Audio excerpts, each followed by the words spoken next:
Welcome to St. Louis on the Air. I'm Sarah Fensky. The Future of My City project aims to connect students in the Ruhr area of Germany and the Rust Belt here in the United States. These areas have a lot in common. In many cases, they're trying to find their place in the post-industrial world. As part of the project, students from the University of Missouri-St. Louis traveled to Dortmund, Germany. The 8th largest German city was once a hub for coal, steel, and beer, but it's been working to adapt to a changing world. The St. Louis students got to see its revitalization efforts up close, and the paper they wrote tied for first place in the Future of My City competition. That meant beating 18 groups from 13 universities. So joining us today to talk about it is Adam Brown. He's a graduate student at UMSL getting his master's in public policy. He's also a city planner for University City. Adam Brown, welcome to the show. Thank you. Thanks for having me. And we're joined by Liz Deichmann. She's a political science doctoral student at UMSL. Liz, welcome to the show. Thank you.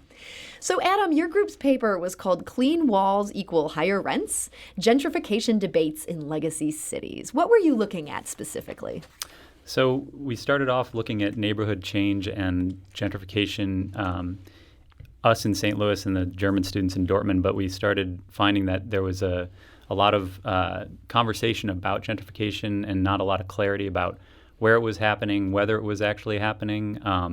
And so we became interested not only in the phenomenon of gentrification and neighborhood change and finding out if it's happening, but also why people are talking about it so much. Mm-hmm. And you chose 5 St. Louis neighborhoods to look at specifically. Tell us which ones and why you picked those. Sure. The 5 neighborhoods, actually, Liz, you might be better suited to answer this. Yeah, so the neighborhoods that we chose were based on two things. The first was looking at assessed property value. That is a very common way to look at gentrification or neighborhood change in the academic literature. And we also looked at their stories. So each of these neighborhoods are kind of a unique case study of different stories. So, for example, we looked at Forest Park Southeast, and that's our anchor institution story because it's located so close to 2 major universities, Cortex, hospitals. Benton Park was a historic tax district neighborhood. So we chose each based on that indicator as well as their story and history. Forest Park Southeast, for those who maybe just drive by to have a drink in that neighborhood, that includes the Grove. Correct. And then Benton Park, and then Botanical Heights. Yes. That's the area formerly known as McCreetown. Yes, which is why it earned the name our rebrand story, because it was formerly McCreetown and in the early 2000s went through pretty transformational change in terms of many buildings being razed and then a major effort towards building new buildings, but also new population moving in. And then you had 2 neighborhoods that, from what you could tell in your research, it sounds like haven't really seen change yet. Yes. So those were really important because as we look at the case studies of each neighborhood, those are really unique in that they have the potential to change greatly in the future. So we did look at St. Louis Place and Jeff Vanderloo because they are very close to the NGA site. And while they haven't necessarily experienced the same sort of neighborhood change we've seen in those other 3 neighborhoods we just discussed, the potential is very real. Now, for those of you who are listening at home, we're wondering, have you seen these changes in your neighborhoods, and how do you feel about them? You can join the conversation. Give us a call at 314-382-8255. That's 382-TALK. Or send us a tweet at STL on Air, or email us at talk@stlpublicradio.org. So, Adam, you're looking at how people in these neighborhoods talk about gentrification. Was that something that was different in Dortmund, Germany versus in St. Louis? We actually turned out that there was a lot of similarities, and there's 2 sides to the conversation, I think, in a simple way. But one side is sort of the academic conversation about gentrification, whether it's happening based on statistics about, for example, rising home values, rising rents, et cetera. And then there's the other side of the conversation, which we were very interested in, which is more how people feel about their neighborhood changing. And a lot of times what we found is that people are using the word gentrification to describe a fear of change that may not benefit longtime residents. So in Dortmund, these neighborhoods that our colleagues studied over there were heavily immigrant, lower income neighborhoods where the city is getting ready to do some redevelopment. And so there's a fear there. And similarly in the NGA neighborhoods, because of this big project coming in, there's a lot of conversation and fear about, what's happening, how our neighborhood's going to change, is it going to benefit us, are we going to be pushed out, those kind of things. And I just want to add that I think what is one of the things that makes our report a little unique is that really here the quantitative data is secondary or in service to the qualitative data.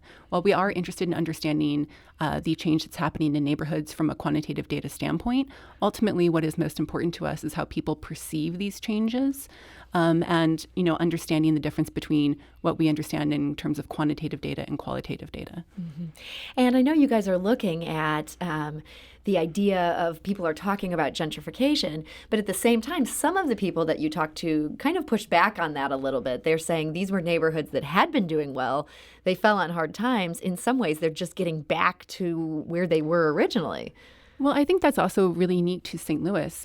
Ultimately, the city maybe faces bigger challenges from disinvestment and depopulation. So when we start to talk about neighborhood change, it really depends on the context, I think, of the neighborhood and the residents, of how that change is perceived. So, yeah, in this paper, I thought one of the most interesting parts of it is you talked about how some neighborhoods had maybe handled these changes better than others in terms of how involved people felt in the process, in terms of the displacement. Talk a little bit about what you found. Yeah, I mean, that was an interesting part of the qualitative side of the research, which basically consisted of interviews with people we were calling thought leaders, who were practitioners or working in nonprofits, academics. But we also did street interviews. We did a resident focus group in the NGA area. And one of the things was we got no consensus on what gentrification was or where it was happening or not happening. None. Pretty much Wow. across the board, it was different stories from different people in every neighborhood. But a consistent theme was that there's a recognition that for development to happen in a positive way for a neighborhood, there needs to be more inclusive processes. And I think this is a common discussion in community development work today, especially in the St. Louis region from my experience. And so I think some of the neighborhoods that maybe didn't do such a good job of including residents in the process, that change has been seen in more of a negative light by more people affected by it. Whereas if people are brought into the process from the beginning and feel like they genuinely have a say in it, the outcome can be more positive, and the view of the outcome for residents. And one of my favorite quotes from one of the thought leaders was, inclusivity is subjective. If a process feels inclusive, then it probably is inclusive. Mm-hmm. And so the best judge of that, it can't be found by data. It can be found by how people react to the actual change. And you seem to point to the idea of Botanical Heights as one where people felt like this had not been handled in a way that was good.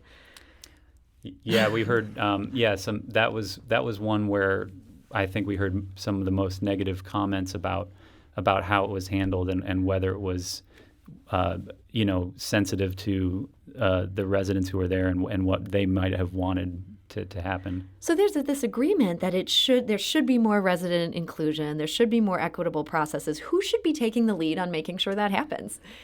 I think this is a really interesting conversation that we get to have with our counterparts from Germany, because they have a much different government system. And so some of the ways in which they are able to, I think that they can help stop or kind of reconcile change in neighborhoods is they have a really strong federal government system, and that's in place.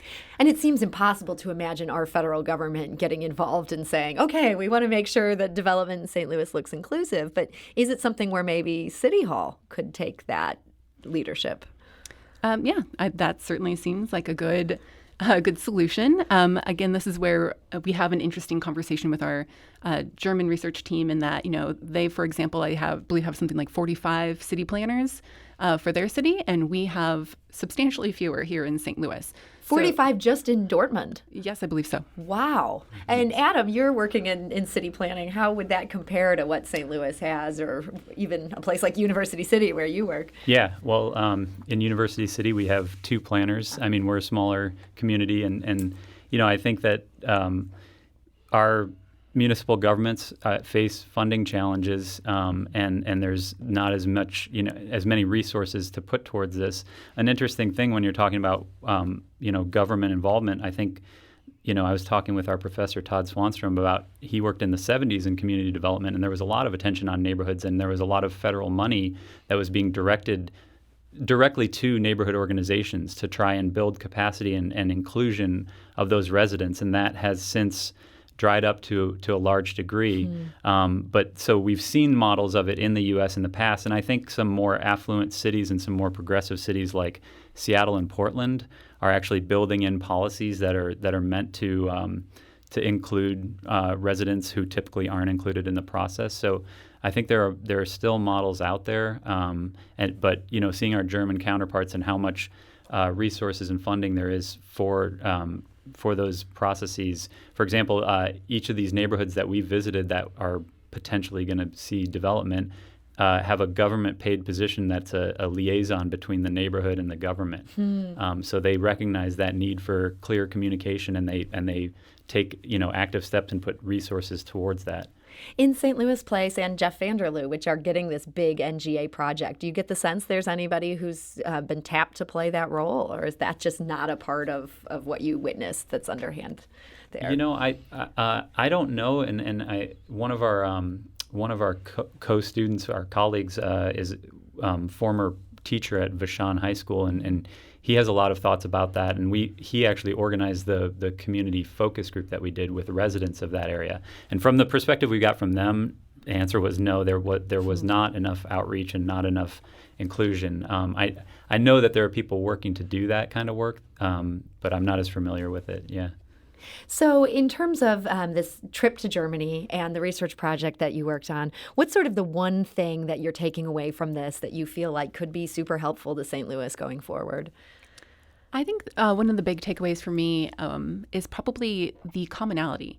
We face similar issues in the Rust Belt as the Ruhr area does, and it was really interesting to be able to arrive at similar policy recommendations of addressing neighborhood change, regardless of how different our government systems are, how different the neighborhoods are, et cetera.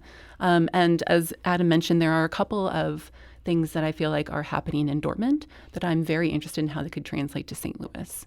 So you'll be continuing to keep an eye on those? Yes, definitely. Adam, anything for you that's a different takeaway or an additional takeaway to what Liz has mentioned? Yeah, I mean, I think one of the striking things to me when we toured their neighborhoods, which were considered disinvested neighborhoods, the difference between those neighborhoods and the more affluent neighborhoods was a lot less striking than it is in St. Louis for me. And so, and we were having a conversation about this morning. There's a lack of trust in the government in the U.S. and in St. Louis, and for good reason in some cases, I think. And people in Germany, there's this safety net of healthcare, free education. You have a lot of things taken care of for by the government for you, and so the disparity between wealth and the resources seems less there. And I think that's really crucial to our challenges here is how do we kind of bridge that gap a little more, make sure that people have a good baseline to start from, and then they can go from there. I also want to add, I think that while I do know that there are racial and spatial segregations in St. Louis, this project certainly underlined that. And I think something that's very telling to me is that all of our rebound neighborhoods, as we call them, Forest Park Southeast, Botanical Heights, and Benton Park, are south in St. Louis. When we look at St. Louis Place and Jeff Vanderloo, those are north. And that really to me started to speak to some of those disparities that we know exist, but are very important when we talk about place and how that matters at the neighborhood level. That ongoing divide here. All right. Well, Liz Deichmann and Adam Brown of the University of Missouri St. Louis, thank you so much for joining us today. Thank you Thanks for having us. This is St. Louis on the Air on St. Louis Public Radio 90.7 KWMU.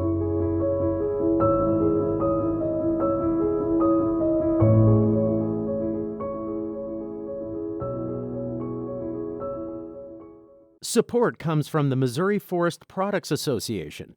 Missouri produces wood pallets, railroad ties, white oak barrels, hardwood floors, and more. Details on the variety of products made in the state are at choosewood.com.